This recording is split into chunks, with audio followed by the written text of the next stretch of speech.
신형 방사포, 국민은 불안하다. 유도 기능이 달린 신형 방사포.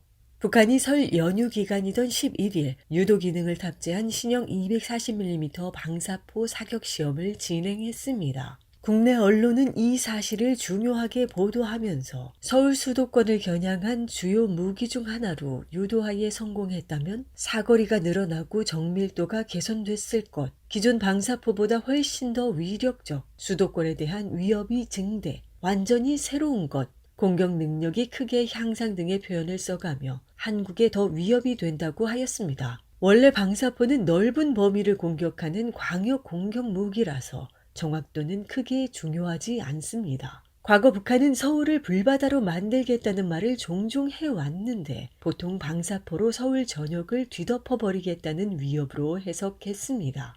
그런데 이번에 수도권을 겨냥한 240mm 방사포의 유도 기능을 탑재해 정확도를 높인 걸 보니 용산 대통령 집무실과 합동참모본부, 수도권의 주요 안보시설, 군시설, 조중동과 KBS 등 북한이 노리는 대상을 전부 쪽집게로 타격하겠다는 것으로 보입니다. 민간인이 사는 주거지를 구분하지 않는 기존의 서울 불바다보다 북한이 설정한 대상에 대한 쪽집게식 불벼락 타격은 그만큼 북한의 부담이 줄어들고 군사적 정치적 효율성을 높이기 때문에 실행 가능성이 훨씬 커졌다고 봐야 합니다. 설 연휴는 가족 친지들이 모이는 기간이라 여론 형성에 매우 중요한 시기입니다. 그래서 많은 정치인들이 명절 연휴에 언론을 타려고 노력합니다. 윤석열 대통령은 설 연휴를 맞아 10일 김포시 해병 청룡부대를 방문해 선조치 후 보고, 단호하고 압도적으로 대응, 든든하다 등의 발언으로 여론을 조성해 보려 한 듯한데 다음날 북한의 신무기 시험 소식에 덮여버렸습니다. 북한의 방사포에 대응하는 방법이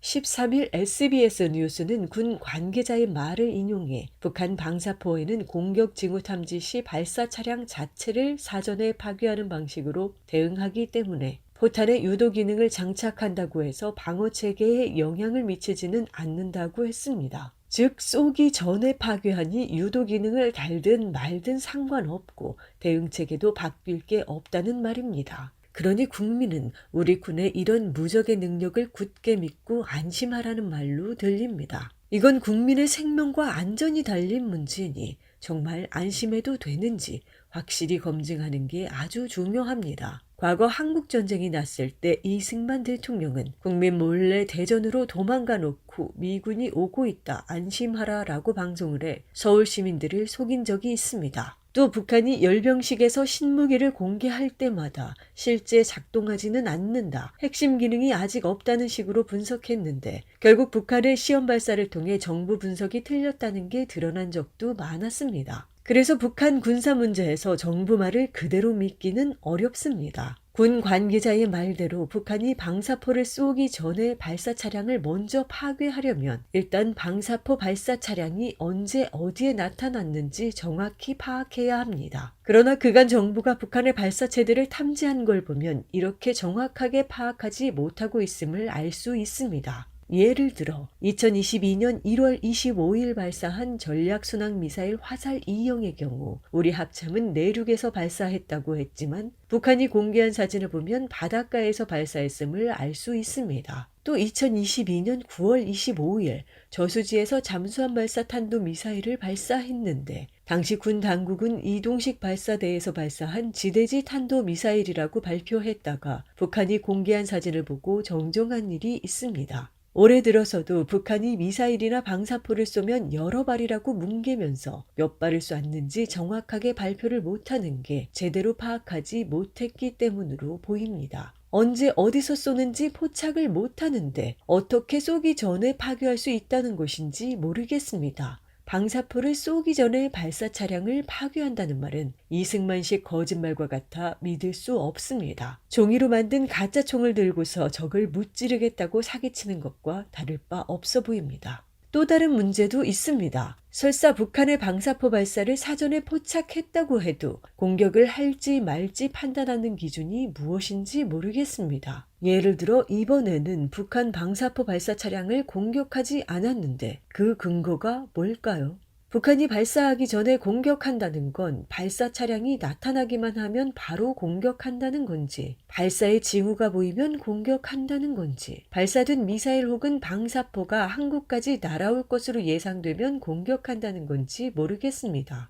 아마도 한국을 향해 방사포를 쏘려고 하면 미리 공격하겠다는 것 같은데 그 판단을 대체 어떻게 하는 걸까요? 그리고 방사포를 쏘기 전에 미리 공격한다는 건 선제 타격을 한다는 것인데 그런 논리라면 북한 역시 한국이 발사 차량을 공격하려고 하니 이를 막기 위해 먼저 공격하겠다고 할 수도 있는 것 아닌가요? 도대체 처음부터 끝까지 말이 안 되는 말만 하고 있으니 믿음이 가지 않습니다. 미국 믿고 안심하라. 미국이 핵무기로 한국을 보호해준다고 하며 특히 4, 5월에 항공모함을 5척이나 한반도 주변에 보낸다고 하는데 이걸로 국민은 안심해도 될까요? 우크라이나 전쟁을 잠시 돌아봅시다. 미국은 2021년 6월 28일부터 7월 10일까지 흑해에서 러시아 압박용 다국적 연합해상훈련 바닷바람 21을 실시했습니다. 2017년 18개국, 2020년 9개국이 참가했는데 2021년엔 사상 최대로 무려 32개국이 참가하였습니다.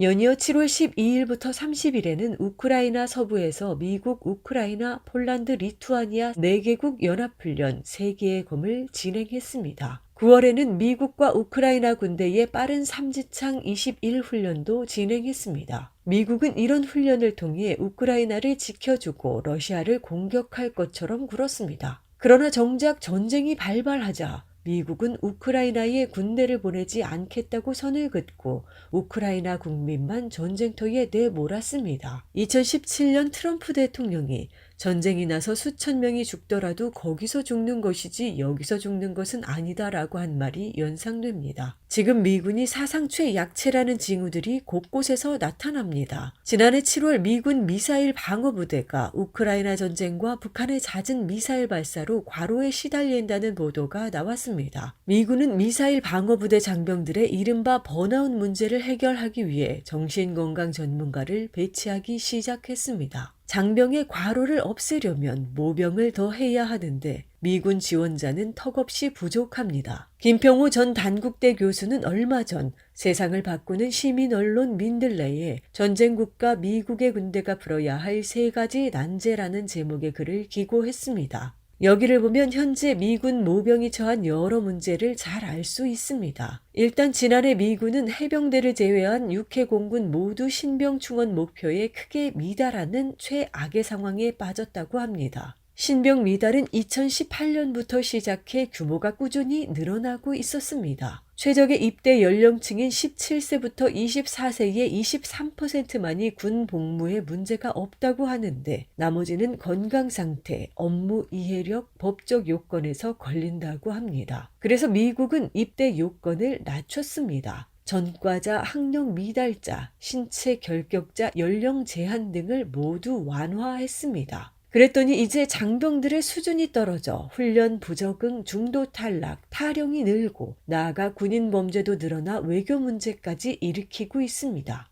이런 미군을 믿고 안심할 수 있을까요? 영국은 올해 태평양에 퀸 엘리자베스급 항공모함을 보내려고 했지만 2대 모두 문제가 생겨 연기했습니다. 퀸 엘리자베스함은 고장으로 수리를 받는다는데 프린스 오브 웨일스함은 이유를 공개하지 않고 있습니다. 고장이 났는지 보내기 싫은 것인지 알 수가 없습니다. 얼마 전 독일 최대 방산업체 라인메탈은 우크라이나 지원으로 유럽의 무기고가 바닥났다며 재고를 다시 채우는데 10년 정도 걸릴 것으로 전망했습니다. 윤석열은 열심히 나토 회의에 출석하며 유럽에 손을 내밀었지만 국민은 유럽을 믿고 안심하기 어렵습니다. 선조치 후 보고가 되나? 재작년 말 북한 무인기 사태 때 윤석열은 북한의 군사행동에 2~3배 응징하라고 큰 소리를 쳤습니다. 그런데 요즘 북한이 계속 미사일을 비롯한 신무기들을 쏘는데 그 유명한 2~3배 응징이 들리지 않습니다. 대통령 당선 전에 선제 타격을 주장하다가 은근슬쩍 접은 것과 비슷한 느낌입니다. 요즘은 선조치 후 보고를 주로 설파하고 다닙니다. 그런데 대통령 발언부터 자꾸 쪼그라드는데 어떤 일선 지휘관이 전면전을 각오하고 선조치를 할까요? 대통령이 정말 그런 권한을 일선 최말단 지휘관인 중대장에게 준다면 그래서 중대장 대통령 한 명의 판단으로 한반도가 전면 전쟁에 휩싸인다면